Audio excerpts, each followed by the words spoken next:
Alrighty, Millie, how are we? I'm feeling great. I'm feeling amazing. 10 Good, out of good. 10. 10 out of 10. Awesome. Well, let's start by, just introduce yourself briefly. Where are you from? What's your name? What are some of Okay. your interests? And Um, how long did you have DPDR for and okay. anxiety?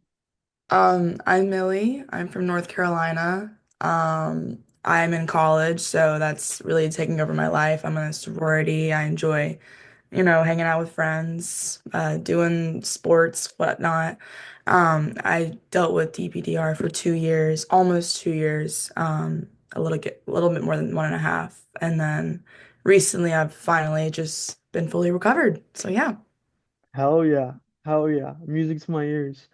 And Millie, when did you first experience anxiety and DPDR?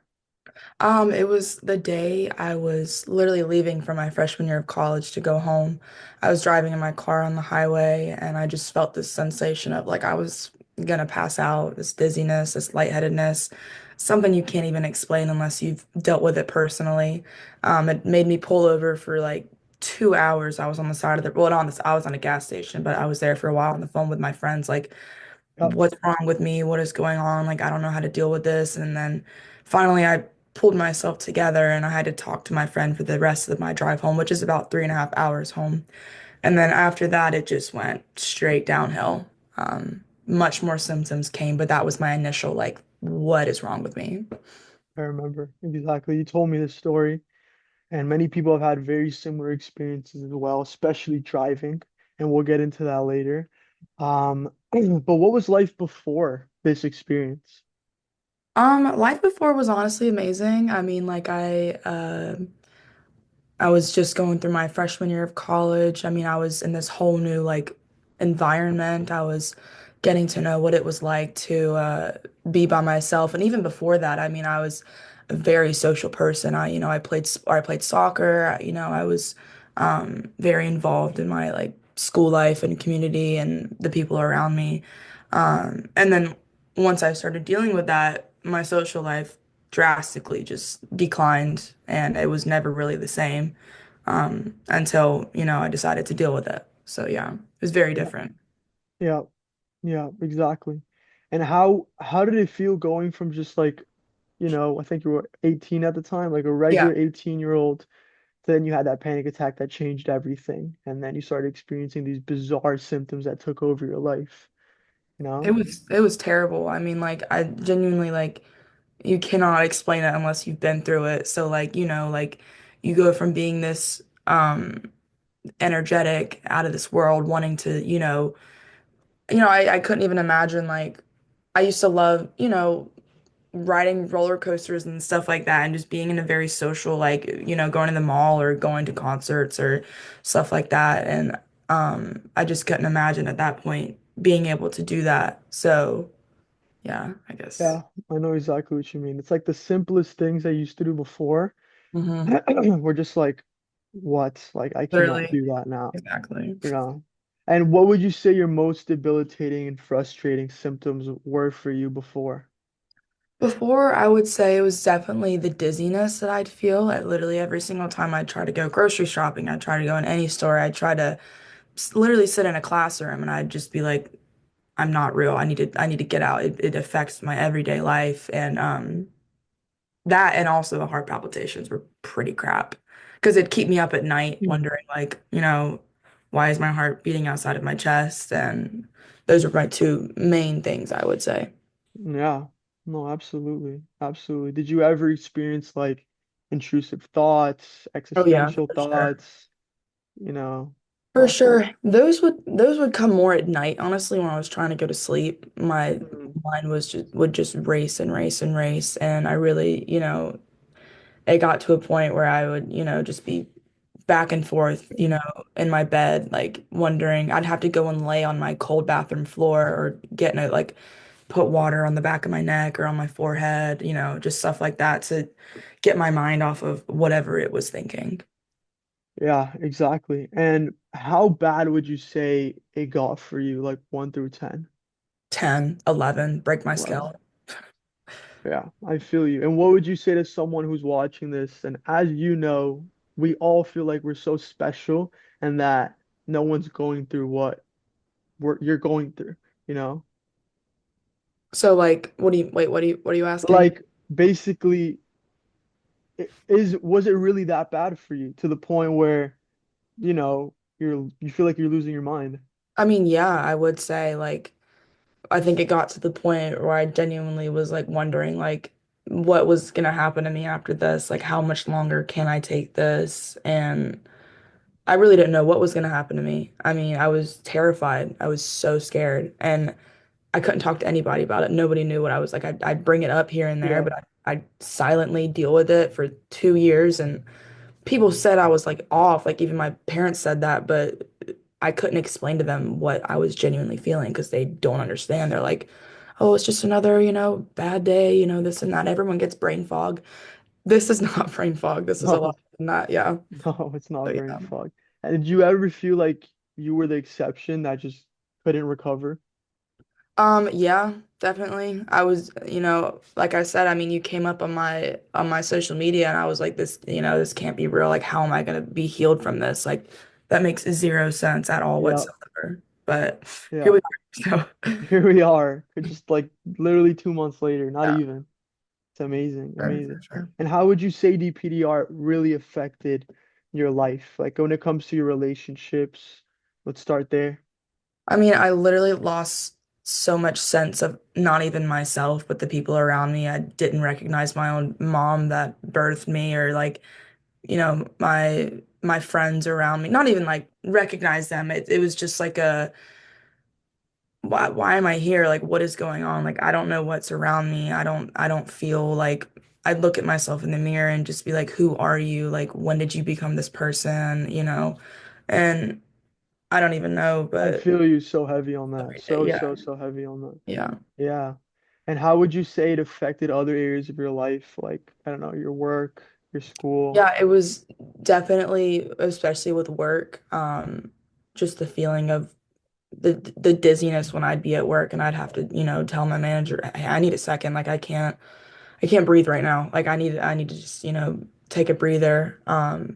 That was my number one thing. And it also, whenever I wasn't working, it kept me inside a lot. I'd go to work, I'd come home, lay in my bed, I'd binge watch a TV show. I was always about binging, new shows to get me that comfort, Yeah, feeling. yeah, yeah. So that was my main thing. I feel you. I feel you. And do you remember what your lowest point was? After your first panic attack, what was like your Um, lowest point? I think there was 2 times that I was like genuinely like I can't do this anymore. And my besides my first panic attack and initially like where I realized something was wrong, I had a really bad one last summer when I was about to drive to New York from North Carolina. Mm, And it kept me bedridden in New York where I've always wanted to go for 3 days, and I was just taking like all this medicine to feel better and I nothing was working. And that was my probably one of my worst panic attacks I've ever had in my whole life. And then the last one, right before I reached out to you, that's when I was like, this has got to stop. I mean, I was at that point where I was like, I don't know if I can take this any much longer. yeah, yeah. And I know what that's like, being at the low, being at your last straw, and you quite literally need to be there. Like you need to hit rock bottom in order for you to actually make a change in your life. And it's so important. Like I talk about this all the time, like the mindset you need to have.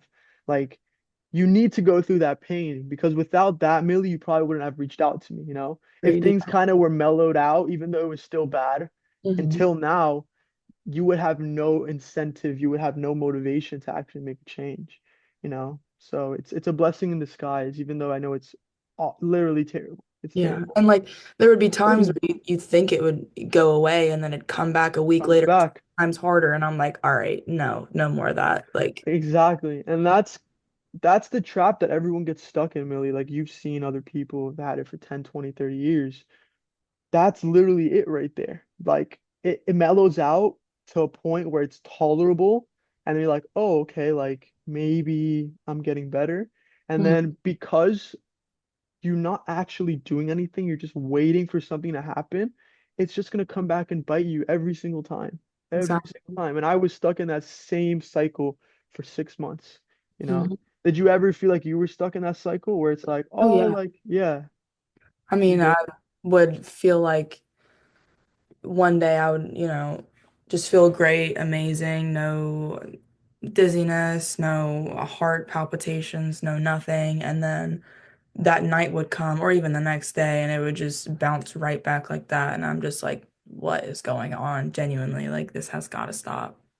Yeah, yeah, I know. And it literally just takes that choice. It's a choice. Would you say it's a choice to Oh, yeah. overcome this? It's a choice, and you have to make it and you have to stick with it as well. You can't just say you're going to do it and then not do it. You've got to stick with it. Absolutely. Absolutely. Couldn't agree more. And what did you try to implement into your life to overcome this before reaching out to me? Avoiding it, that was my number one implementing. I mean, like I would just sit there and say, "You're crazy. Why, no one feels like this. Why are you think you need to feel like this?" And also just literally avoiding any type of big groups settings unless I'll be honest, the only times I felt safe like in big groups is if I was drinking alcohol or like, under Yeah, some type of substance, where my brain was not how it would be if it was normal. So that was my only really escape from it, I guess you could say. exactly, exactly. And did you ever try therapy before reaching out to me? No, whenever it first started, I was at a doctor's visit of some sort and I got that sensation of well she was saying something about taking blood and I got that sensation of dizziness and just this feeling of I'm gonna pass out. Like I'm in this very enclosed room. There's no windows around me. I'm just in this, how doctors' I know offices exactly how it is. box, and she's telling you're going to take your blood. Like, no, you're not taking my blood. And I'm like, a little bit of hyperventilating. And she's like, all right, I'm going to sit you down and talk to you about anxiety. And I was like, we're not doing this. I gotta go. I cannot talk to you about this right now. So yeah. Wow. Wow. Wow. And you said, wait, you said you tried medication? You were taking medication before?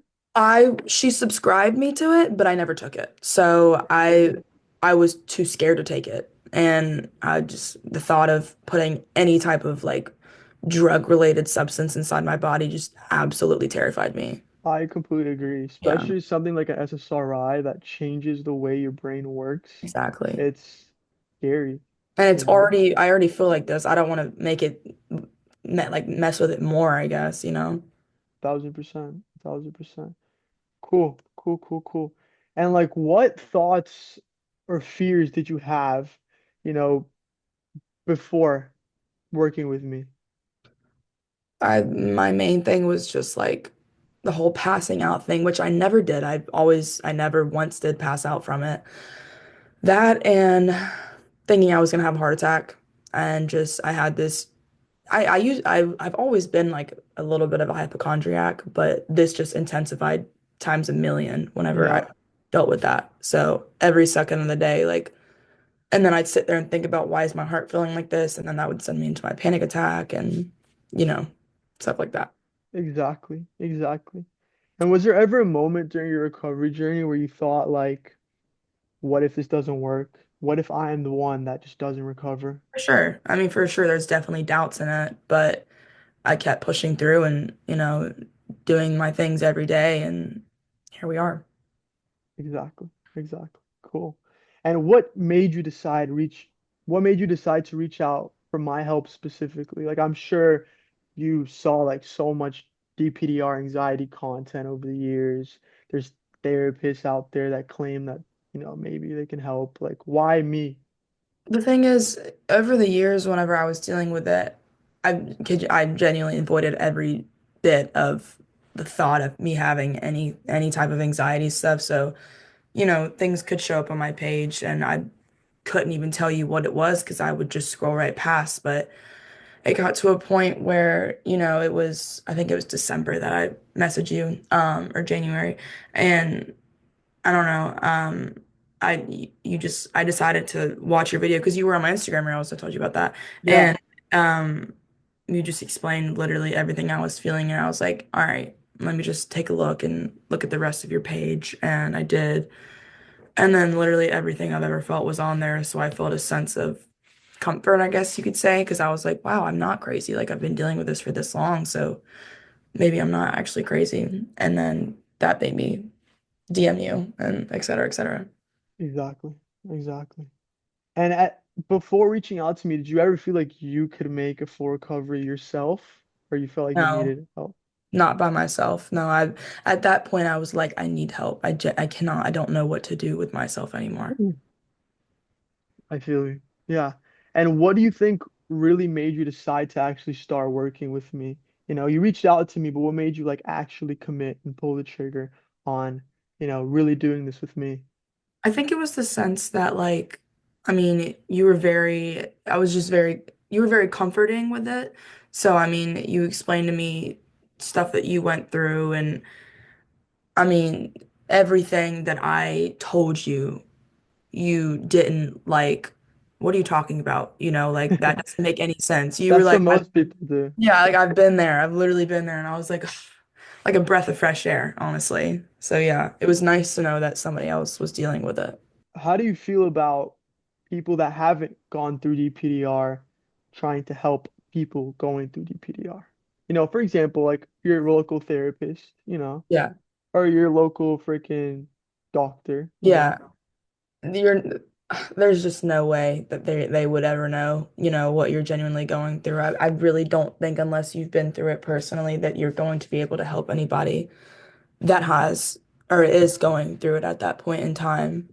Because there's nothing like it. It's a terrible mental disorder, and there's no explaining it unless you've been through it, honestly.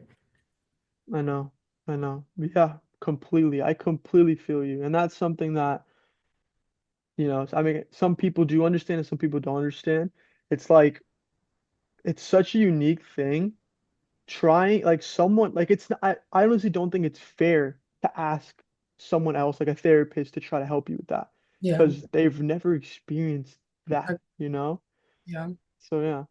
And yeah, I mean, once you started the program, how like at what point would you say you actually started seeing like your first result, like your first progress? Literally the first day I already felt like, I was obviously not fully there, but I Right. But like felt, even a little bit of progress where it's like, yeah, I okay, like this mean, could work. I was walking outside with a smile on my face on the way to class and, just looking around and just being very, very grateful for the world around me. And that's when I was like, okay, this is nice. I feel great. And it was a really beautiful day too. So I was like, that's gotta be a sign. Like the sun was shining and, like it was just that's honestly the first I remember like looking at the trees around me as I was walking in class and I was like, wow, those are beautiful. I feel great. I feel amazing. Let's do today. Let's get this day started. Day one. Let's do this. Wow. That's amazing. I didn't even know that. I actually did not even know that. That's amazing. What do you think kind of contributed to that? Would you say it was just like that relief of committing, that relief of knowing you have me, Sure. also For mixed with like the course that we start out with, or Yeah. what I would you do say? I do agree knowing that I was on this journey is definitely like a because that already I already, I just knew from the start. I mean, there was obviously times where I felt like this isn't gonna work, but from the start, I told myself, you're going to do this. You're gonna get rid of this. You're gonna be back to not your old self, but your new self, Yep. and Yep. yeah, everything's gonna be okay and be better and be dandy and whatnot. I love it. I love it. And what specific part of the program do you think like really resonated with you? Or working with me, program working with me, what really like resonated with you and made like the biggest impact?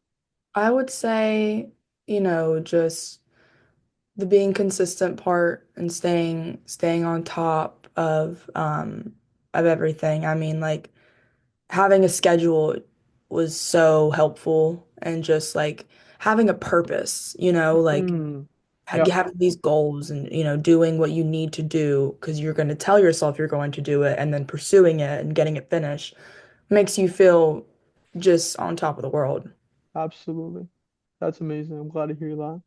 And do you remember like a breakthrough moment you had? Obviously, we'll talk about like your actual breakthrough, like, oh my God, I'm Yeah. 100% recovered. But along the journey, like, do you ever remember like week 2, week 3, week one, whatever, like a breakthrough moment where you're like, wow, like I feel way better? I think it was after like the first week, when I just, every day I'm doing what I need to do, and at that point I was like, okay, like you're following this, you're doing your course. I'm feeling amazing. I mean, obviously I'm feeling amazing, but there were things that I wanted to do that I couldn't do in the past that would tell me that I'm fully recovered. So that wasn't Mm, until I went on my drive that to Florida, that's my real like, you did it, you know? yeah, and let's go ahead and talk about that while we're there. How do you know when you're fully recovered? What did that feeling feel like, in your own personal experience? So my biggest fear when I was dealing with DPDR was driving on a highway. I would avoid it at all costs. I hated driving to school. I hated driving back home from school just because of this one road. I would literally drive 5 hours over 3 hours to go home because I could not be on that highway. Mm, So time comes around, spring break, and we're talking about driving 12 to 13 hours to Florida. And mind you, over last summer, I did the only 9 hour drive to New York, and that was when I had the worst panic attack of my literal entire life yeah. because of that drive. But then I was like, all right, you know what? I'm following this course. I'm doing this. Like you got this. Like you're already recovered. Like just do it. Like just do the drive. And so we got in the car at 4 a.m. and we're driving down to Florida. And we're in the car for literally 14 hours because of how many stops we made. And initially it was 12 hours, which was bad. But, only bad on the part that we're squished in a small car with five girls, and a lot of stuff with us. So Yeah, and that entire drive, I mean, I felt not a sense of any dizziness, any anxiety. I was just excited for the what the week was about to come upon me for spring break. So that's when I amazing. was actually like, hell yeah, you did Hell this. yeah. You Mhm. did it. You did it. Yeah. And talk about your spring break in Yeah, for sure. Florida.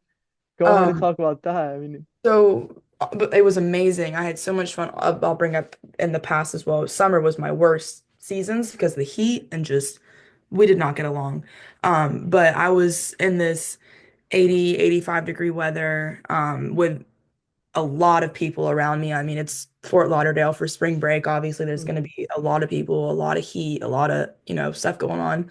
Yeah, it was And crazy. I I mean, know. the stuff that I wasn't in Fort Lauderdale at the time. I was still in Yeah. Orlando, but Mhm. I was seeing all the posts, and it was Yeah. It literally crazy what was was going on in insane. Fort Lauderdale. It Like was it was insane. like a movie. It was like I something. literally, It was crazy. but Yeah, I had, how was that experience like being in such a hectic, literally probably one of the most hectic environments oh possible? yeah, What was it that was like? insane. I mean, I had so much fun. I literally had so much fun. Like, old me would have had to go sit by herself in the shade in a store somewhere and wait for my friends to be done with their beach day. But I hung out in the sun. I tanned. Well, I don't really tan, obviously. I'm very pale, but I tried to lay in the sun, but um, and I was talking with my friends. Everything was fine, and I had just a great, great, great time. And I didn't.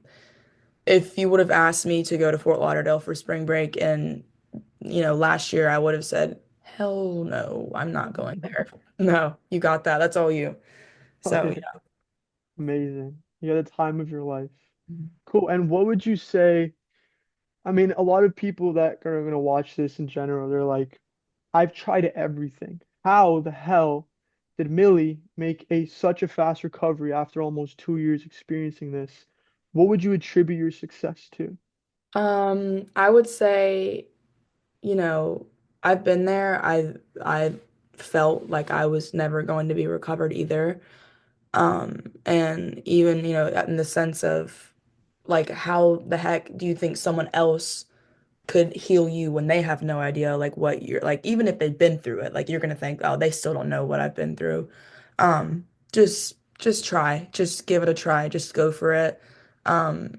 Do everything you can in order to succeed Yeah. come in with the attitude that you are going to succeed, you have to be on that breaking point, you know?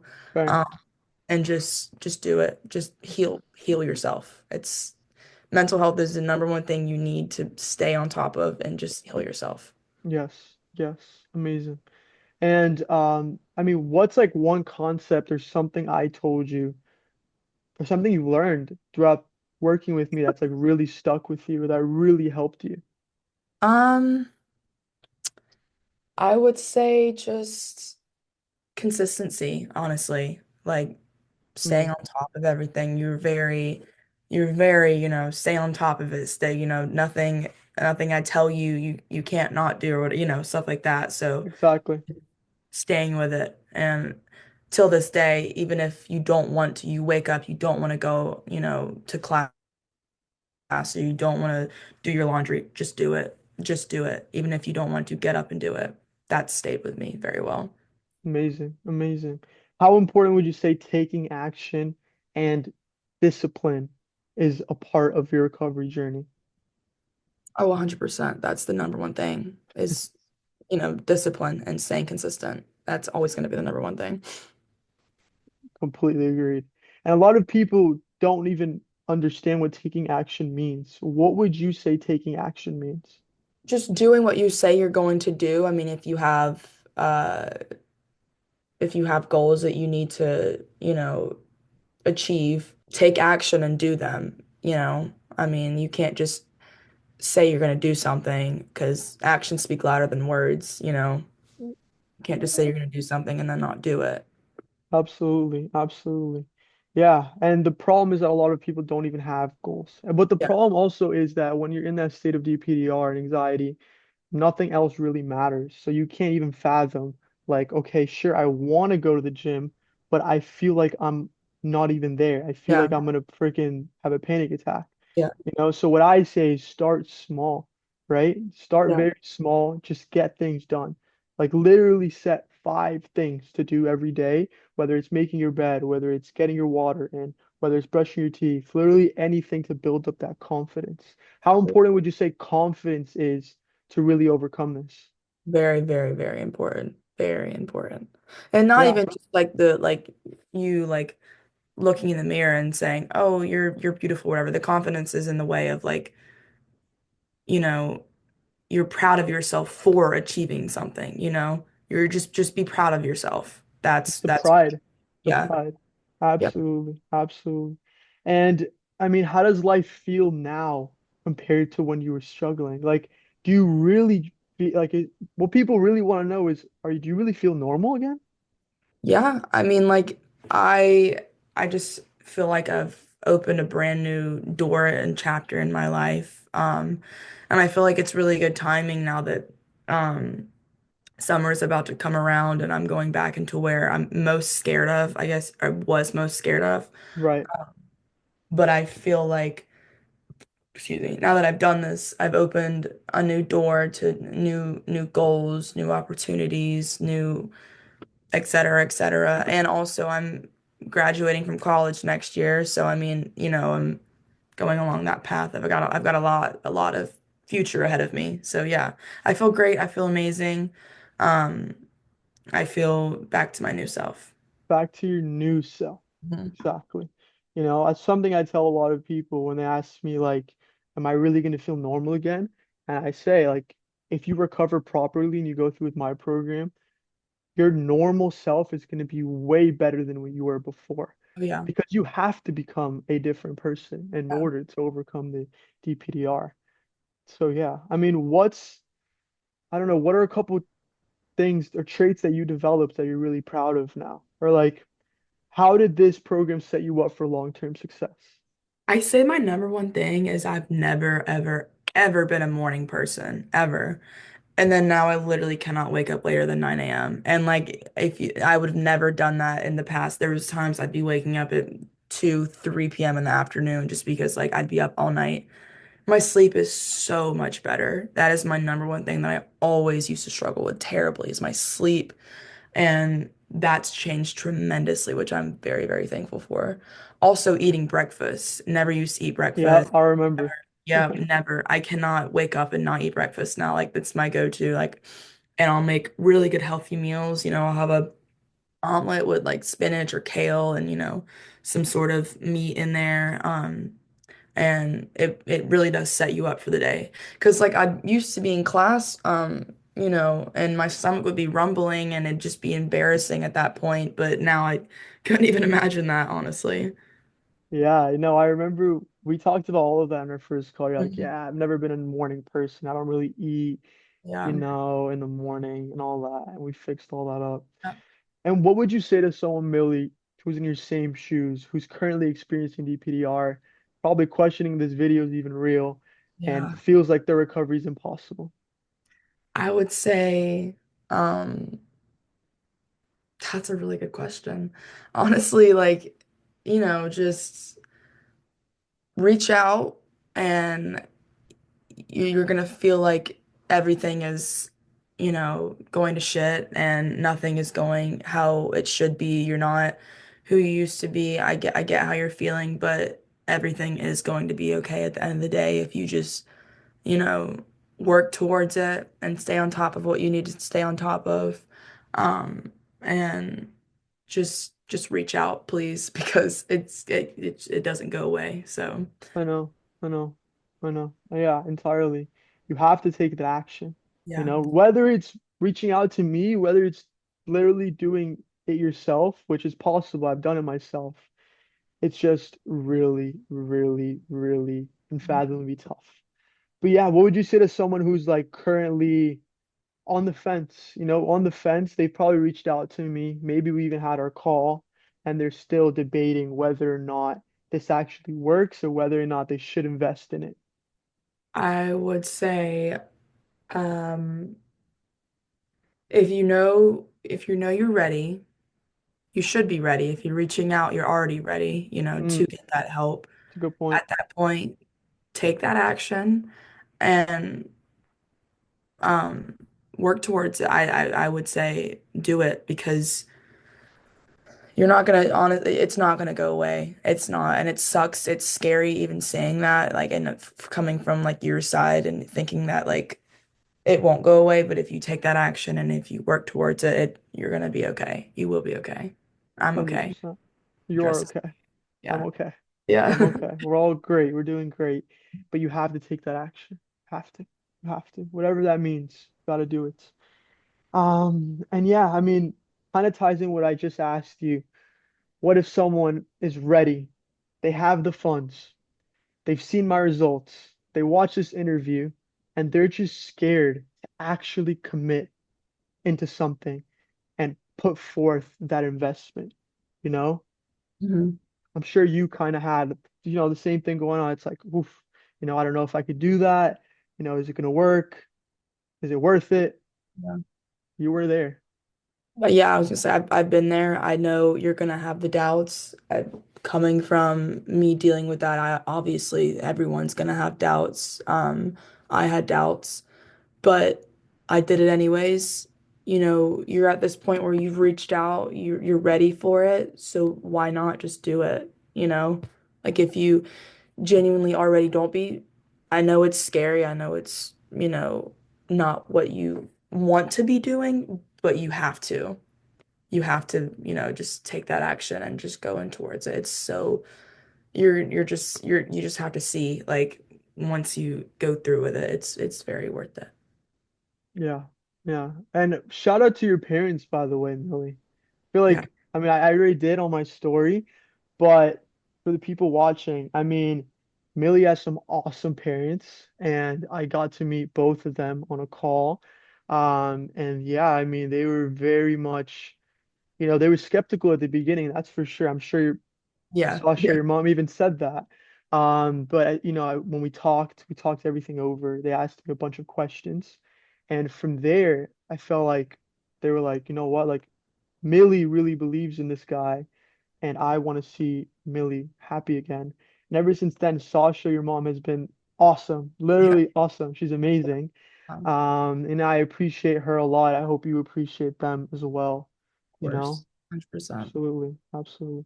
Well, 100%. yeah, that's about it. I mean, do you have any last words to say to someone who's currently struggling, a couple maybe tips, maybe words of encouragement, maybe like anything.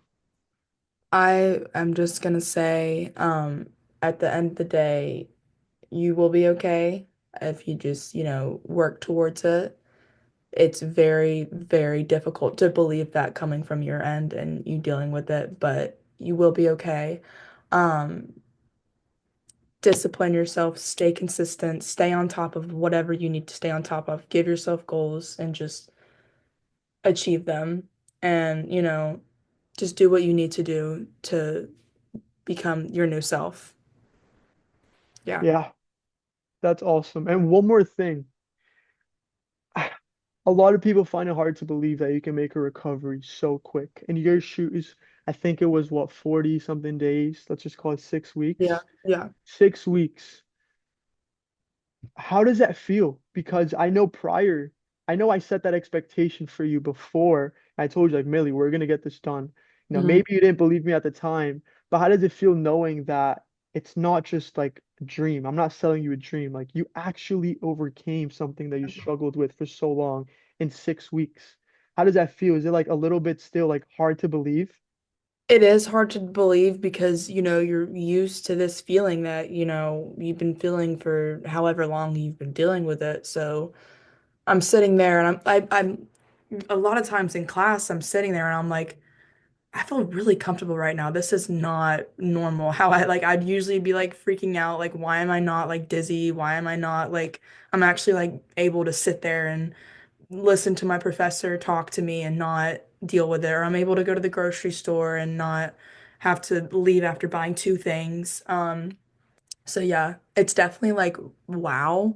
Um, but it feels and I'm not saying I'm thinking about that like every second, obviously, but like it'll come here and there where I'm like, wow, like I feel great, like I feel amazing. I'm not used to this, but I know it'll get to a point where I am fully used to it. So yeah. Absolutely. Awesome. Awesome. And like always, we're going to continue to stay in touch. And I mean, we made your post-recovery plan last week. We're going to Mhm. continue to stay in touch, Millie. Mhm. And it's just been a pleasure. I just want to say it's been awesome having you as my client, as, someone that I really helped. You know, Something that stood out to me about you is you just did the work. You just did the work. And that's how most of my clients are, like all of them, Mhm. but it's still impressive. It's still impressive that you just listened, you got it done, and that's as simple as it is. Like Millie, how hard would you say, how complicated would you say this recovery process was? It's really, really not It's that not, right? complicated. Not Yeah. that complicated. It's I not. know. It's You give it's yourself the time and you will have the time if you are ready for it, then you can do this. you can do it. It's really not that complicated. But Millie, it's been a pleasure again, and I congratulate you time after time again. I was very impressed. I'm very impressed with not just the prog. I already knew you were going to overcome it from the beginning, but the person you've become over the last 6, 7 weeks now is awesome. And I mean, I'm going to be there by your side so this momentum can be transitioned into your actual life. But I hope that you really feel gratitude towards where you at in your life right now and use that energy that you have right now and continue and carry it to your whole life. You Agreed. know, you've done something that a lot of people just quit. A lot of people don't do. Yeah. So give yourself, how proud of yourself do you feel? I'm very, very, very proud of myself, honestly. I mean, I never thought I'd be here, so here I I never am. thought you'd be here. It's it's honestly the best feeling. It's the best feeling going through hell on earth to literally being heaven on earth. It's amazing. Yes. It's amazing. Well, Millie, that's it. Um, any last words? I just want to thank you and appreciate you for getting me here. So that's all I really have left to say. It's No, just I appreciate. really appreciate that, Millie. You've been awesome.